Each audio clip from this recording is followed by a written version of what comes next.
7 तारीख के एनकाउंटर के बाद जब ये स्लिप किया था तो उसके बाद से हमारा सर्च ऑपरेशन इस पूरे जंगल एरिया में लगातार जारी था, जिसमें एक बारी और इसके साथ कांटेक्ट हुआ और इसी दौरान 3 हाइड आउट भी बस्ट किए गए।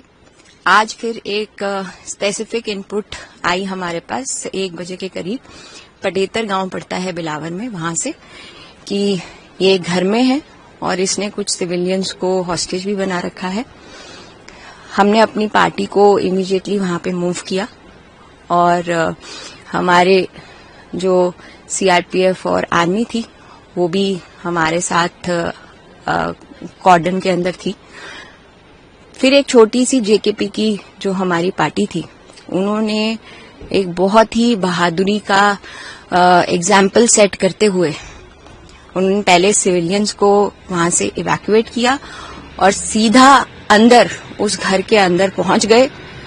उसका वेपन जो है पहले उसने वहां से सामने से फायर किया और उन्होंने उसका वेपन फिर छीनने के बाद उसको गोलियों से मार दिया। मतलब लगभग कॉम्बैट सिचुएशन तक आ गया था। बिल्कुल कॉम्बैट सिचुएशन पे आया था और फायर पहले उसने सामने से खोला जैसे ही हम लोग अंदर गए और फिर उसके बाद वेपन उसका छीनने और उस पे गोलियां दागने तक हमारी पार्टी ने एक बहुत ही ज्यादा एक्सेप्शनल ब्रेवरी मैं कहूंगी, जिसके लिए जेकेपी पूरे देश भर में, विश्व भर में मशहूर है, उसी का एक एग्जाम्पल सेट करते हुए मेरी पार्टी ने इस ऑपरेशन को अंजाम दिया। तो काफी लंबा 7 तारीख आप कह रहे हैं शुरू हुआ, मतलब उस टाइम भी एनकाउंटर हुआ था, तो कुछ दिन पहले भी बहुत बड़ा सर्च ऑपरेशन चला इतने दिनों। जी बिल्कुल, काफी बड़ा सर्च ऑपरेशन चला जिसमें हमारी सारी एसओजी की पार्टीज, हमारे सीआरपीएफ और आर्मी के जवान हमारे साथ उस सर्च ऑपरेशन, कॉम्बिंग ऑपरेशन में हम लोग कंधे से कंधा मिला के चल रहे थे और उसी का नतीजा है कि हमारे जितने भी सिविलियंस यहाँ पे वो हमारे साथ हमको खबर दे रहे थे और आज भी एक इतनी स्पेसिफिक खबर आई और ये ऑपरेशन सक्सेसफुल हो पाया। मैम अभी क्या डिटेल्स है, कौन है ये एक बहुत ही ड्रेडेड आतंकी जो कि 2024 से इस एरिया में एक्टिव रहा है। इसका कमांडर लेवल का ये टेररिस्ट है, he goes by the name Usman और इसने अभी तक 6 आतंकी वारदातों को अंजाम दिया है 2024 से, जिसमें सिविलियन की डेथ्स और हमारे फोर्सेस के जवान भी शहीद हुए हैं। कौन सी ऑर्गेनाइजेशन है? ये जैश ए मोहम्मद का आतंकी है।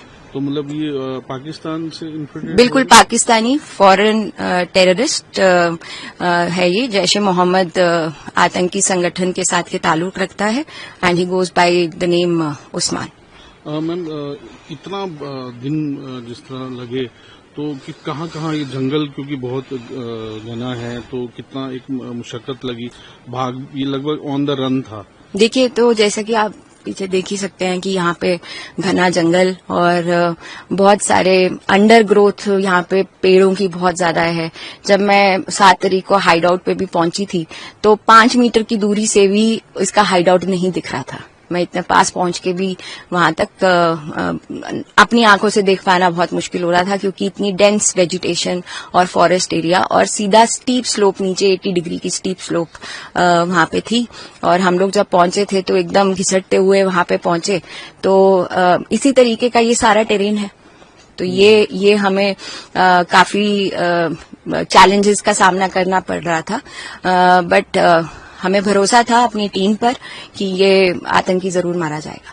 हाइड आउट्स के बारे में आपने बताया, हाइड आउट से क्या क्या मिला और कितने हाइड आउट थे और क्या इसकी मोडस ऑपरेंडी थी? ऐसे हाइड आउट्स में छुप के रहता था जंगलों में? जी बिल्कुल, हाइड आउट्स ये बनाता था और उसी में छुप के रहता था। इसका मतलब मोडस ऑपरेंडी ये रहता था कि कोई ऐसा एरिया ढूंढे जिसमें आसपास कोई घर ना हो और डेंस वेजिटेशन और फॉरेस्ट एरिया हो और इसकी नजर नाले पे रहे। और हम लोगों के लिए नीचे से ऊपर चढ़ना या इसको आमना सामना करना नीचे से ऊपर चढ़ के, उसके अंदर ये अगर हम करने की कोशिश करें तो ये अपनी फिराक में रहता था कि अगर ऐसा कुछ हो तो ये हमें कैजुअल्टी दे, बट हमने ऐसा किया नहीं। पिछली बारी के ऑपरेशन में भी हम लोग रोल डाउन होके नीचे पहुंचे थे, बट वो अगेन बहुत ज्यादा घना जंगल, डेंस अंडरग्रोथ एंड नीचे बिल्कुल स्टीप स्लोप थी, जिसकी वजह से ये रात के अंधेरे में भाग गए।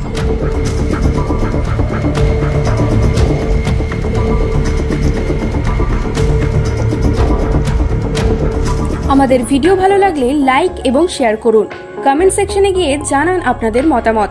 আরও ভিডিও পেতে আমাদের চ্যানেল সাবস্ক্রাইব করুন এবং প্রতি মুহূর্তে খবরের আপডেট পেতে প্রেস করুন বেল আইকন।